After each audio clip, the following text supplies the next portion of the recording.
The Premier League returns from the international break on Saturday lunchtime with top-of-the-table Chelsea taking on Andre Villas-Boas Tottenham Hotspur. The Spurs boss faces his old side after a turbulent 8-month spell at the West London club. His new team come into the game on good form after 4 consecutive league wins, including an excellent 3-2 victory at Manchester United.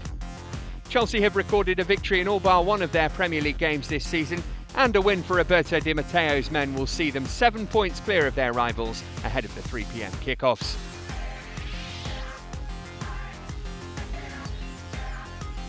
Fulham's form this season has been patchy, with 3 wins, 3 defeats and a draw. They've already scored 9 goals at home and may well fancy their chances against an Aston Villa side who've only picked up a single point on their travels this season.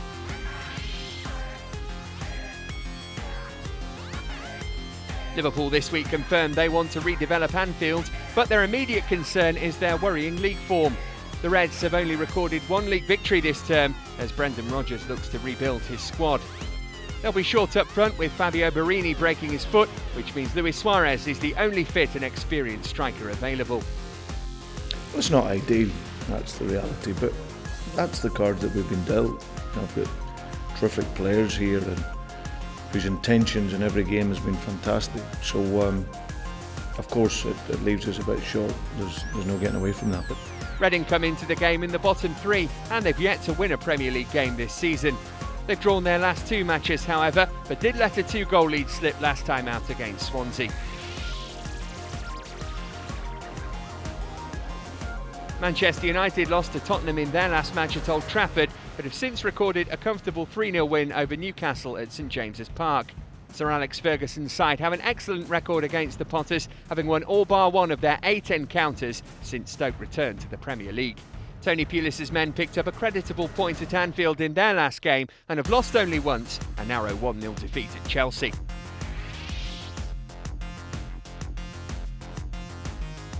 After a strong start, Swansea have struggled after going down to consecutive defeats to Aston Villa, Everton and Stoke.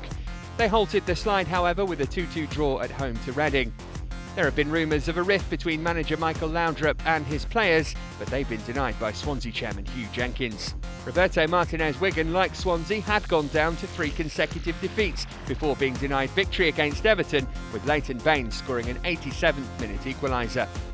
Wigan have conceded 4 penalties already this season, more than any other Premier League club, but they may be able to relax on Saturday as Swansea's 12 goals have all come from open play. I think now the game is so important for both clubs. I think Swansea City and Wigan Athletic, we are both in the league that we want to be. Is a fantastic times for both football clubs. And now probably the game is so important.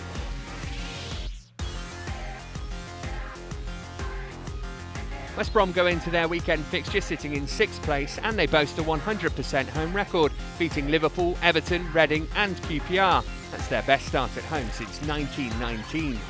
But they face a stern test from Manchester City. The champions had a slow start to the season, but wins over Fulham and Sunderland have moved them up to 3rd.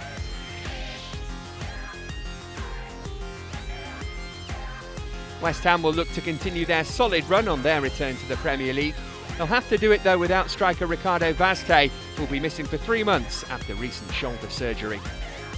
Southampton find themselves just 1 place outside the drop zone and have the unenviable record of the leakiest defence in the Premier League. With no points on the road as yet, it looks to be a tough test for the Saints.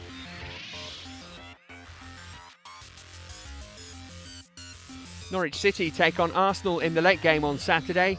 They led at the European champions Chelsea for 3 minutes in their last match, but the signs are worrying for Chris Hughton's side, who are only kept off the bottom of the table by Queen's Park Rangers. Arsenal made a slow start to the season but have since recovered, with only a blip against Chelsea spoiling their recent run.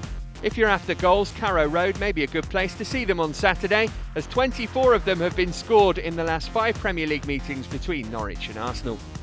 So Chelsea go into the weekend's games top of the table. The 2 Manchester clubs are level on 15 points, whilst Everton will have to watch the action unfold on Saturday. They take on QPR on Sunday. Liverpool continue to struggle in the bottom half, and Reading, Norwich and QPR make up the relegation places.